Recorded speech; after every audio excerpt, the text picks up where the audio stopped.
What's up, guys? How we doing? Now listen, if you're new to the channel, the story is simple. I quit my job back in January 2025, took out a large $20,000 loan, bought a bunch of really nice gear, and I've just been working my way into the videography, photography scene.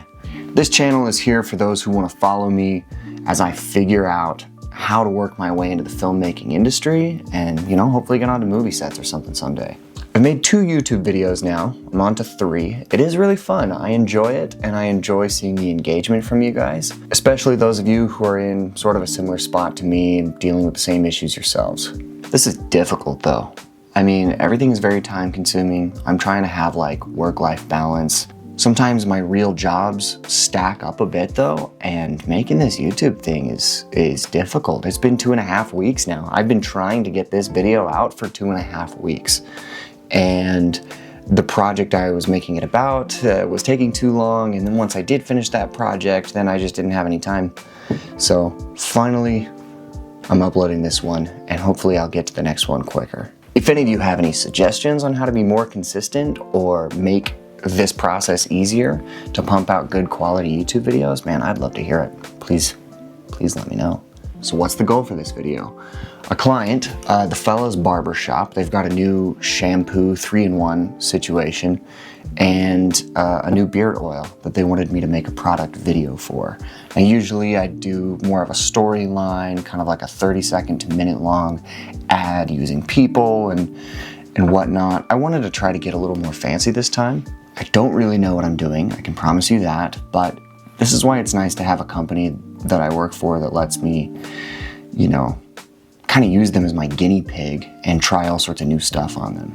So today is a little bit about the process of making this video. A good chunk of that is the magnetic mask in Final Cut Pro, which I'm going to teach you a little bit how to use and a couple things that I learned from it. So let's jump right into it. I'm using a really cool light box from Neewer. I just bought it. It's not a part of all that equipment that I bought back in January. I'm tired, man. I'm using all the energy I got left to try to be creative for this. Okay, so the light box.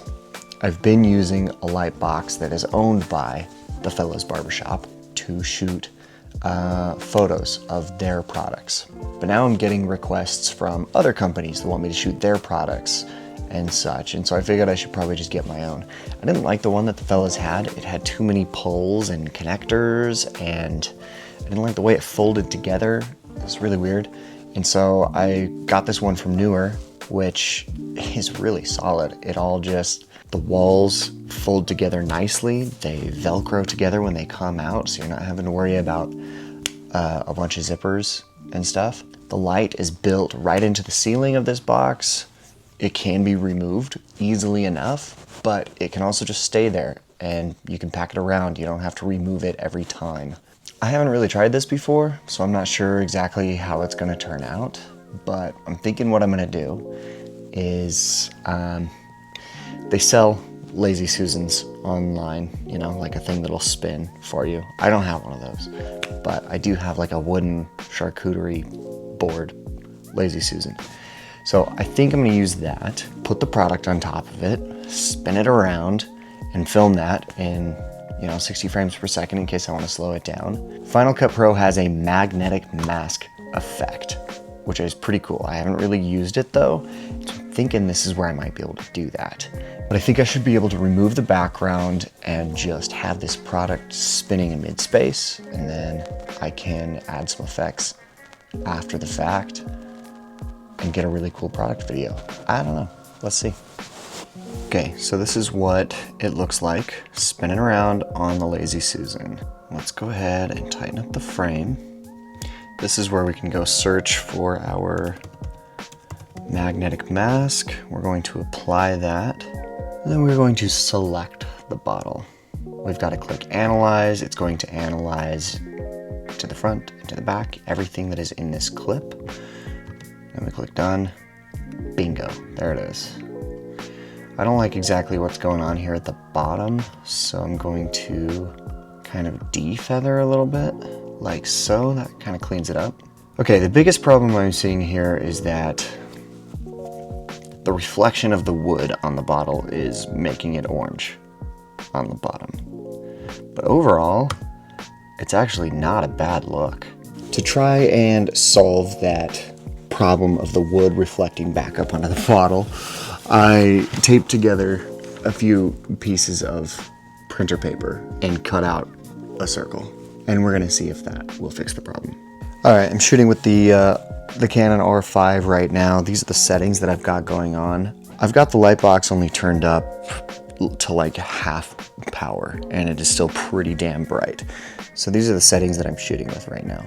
We've got it at 60 frames per second, so we've got it at 1/125th shutter speed there. I've got it at f2.8. Okay, quick pause as we're going through the settings here. I should not have used f2.8 on this.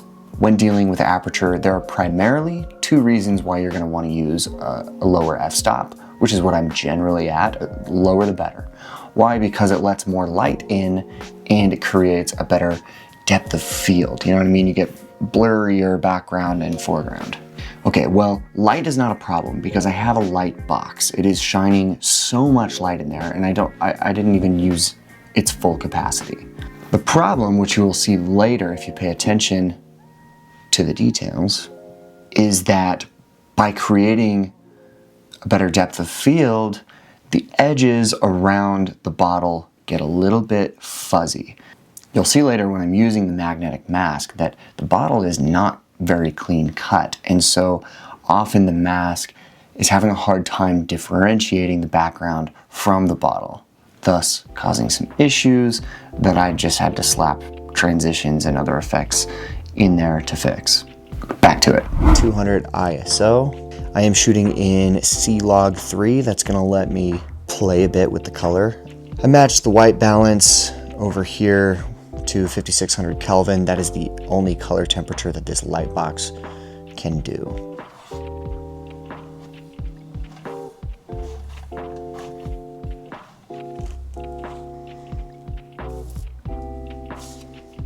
Okay, I think I've got this thing pretty centered. The Lazy Susan is spinning very slowly. I'm not getting more than like one rotation. So I was thinking about putting some string on it. I don't have any string, or at least I can't find any.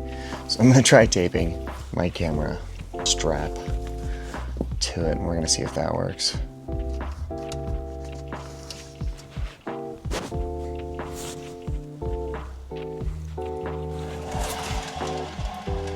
Not bad.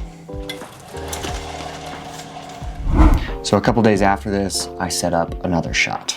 I wasn't completely sure how this was gonna work.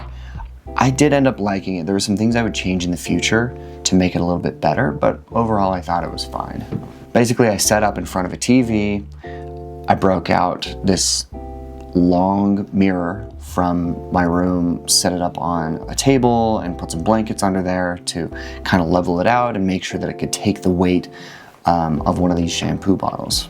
I've got the Amaran 150C that I put in front of the bottle, a little off to the side.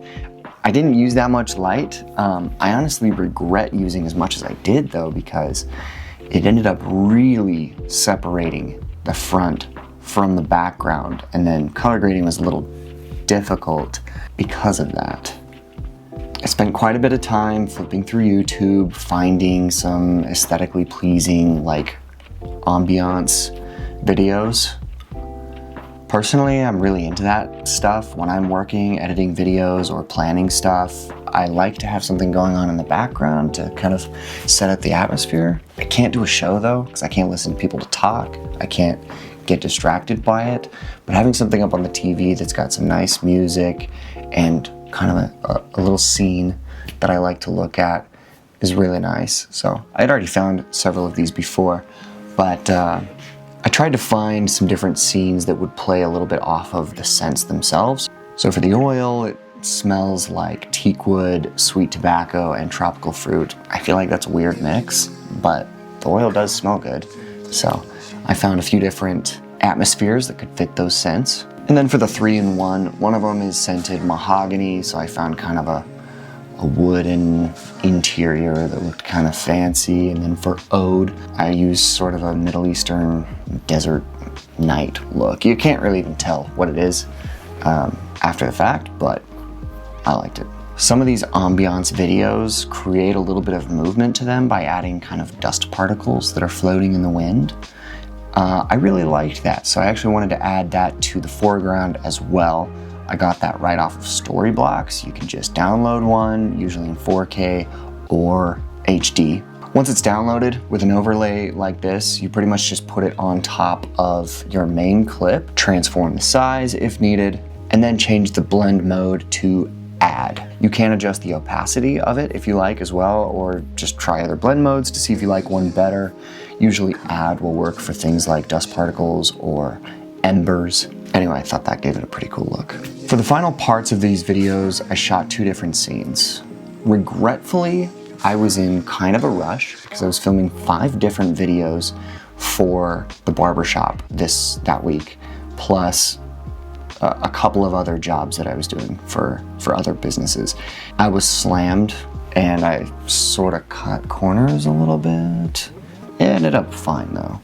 For the beard oil, I could not for the life of me get somebody from the barbershop who had a beard that could spare a moment to film with me, especially because I needed a girl to like smell up on them, and a lot of people weren't comfortable with that. So I ended up using my sister-in-law and her husband. I ran over to their house really quick at the end of a very long filming day, threw together something quick, called it good. For the 3-in-1 shampoo, I used myself for this. I figured a fun little shower scene would be cool. Initially, I was gonna have myself singing in the shower, but I could not, for the life of me, get the audio to work out right. So I didn't use the audio, I just threw in a catchy song. I tried to get as cinematic as I could with this shower shot by placing my Nanlite Pavo tube up on the wall with gaff tape behind me to try to make kind of a cinematic silhouette. It didn't work out perfectly, but overall, it did a pretty good job. I didn't actually want to fog up the lens while I was filming the bathroom because I was actually taking a shower. I needed to take a shower before going to another job. And so I used a little atmosphere aerosol, sprayed that around in the room to give it that sort of steamy look. Why don't you take a look at the final products? They're very quick. The company only wanted 15-second videos each for these products, so here they are.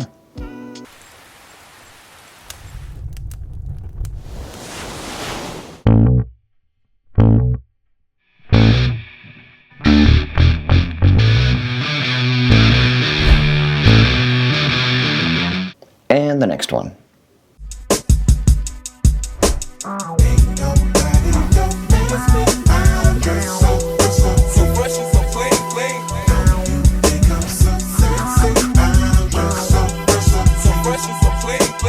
Well, there you have it. Those are the final products, along with 3 other videos that I had to send them that week, dealing with other issues, not the products. To be honest, none of this really worked out the way that I wanted it to, but I think that just happens, especially if you get in a rush, things can slip through the cracks. I ended up using some transitions here and there, as you could tell, to spice it up a little bit, add a little bit more movement, because it was just stale otherwise. Also, I am not good at color grading in any way. Like, I've watched some videos about color grading on Final Cut Pro, and I just haven't gotten good.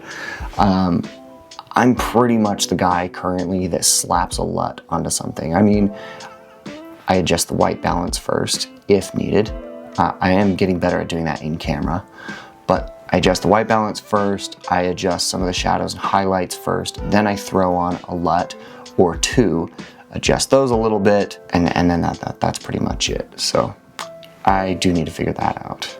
But let me know what you think about these videos. Let me know honestly in the comments, put down in there what you would have done differently. Maybe even send me a link to a different YouTube video that explains it better. This was a fun project. It was my first time doing something like this. It just was very difficult and kind of a learning curve. The most important thing in all of this though, you gotta remember, is that the client is happy. These clients were super thrilled about those 2 15-second videos advertising for their product. I mean, they were so happy. They loved them. They loved the rest of the videos I put out this month. And so that's good. Mission successful. The clients are happy, and done is better than perfect. So don't waste your time fighting over the little details if it's just gonna stress you out too much and not end up looking great anyway. You gotta respect the process too. I've always been a bit of a perfectionist. I think most people are. You know, I tend to procrastinate quite a bit when I'm trying to plan something or edit something because I'm so worried about doing it perfectly in the first place that I just don't do it. But then I remember, oh, wow, I'm only 7 months into this. I have done quite a few projects. A lot of them have turned out very well. All of my clients have been happy with me. That's all you can really ask for. I'm gonna keep getting better, keep working on all this. And in a couple years, I imagine I'll be doing a hell of a job. Thanks for watching this YouTube video, guys. Please like and subscribe. That helps me a lot. I'm trying to build a following. I think I could do something cool on YouTube. It's just gonna take some time. Make sure to let me know what kind of content you want or need, or how you would like it best presented to you. Some people have already given me really great suggestions so far that I'm trying to put into practice. So thank you if you made it this far in this video, and I hope to see you in the next one.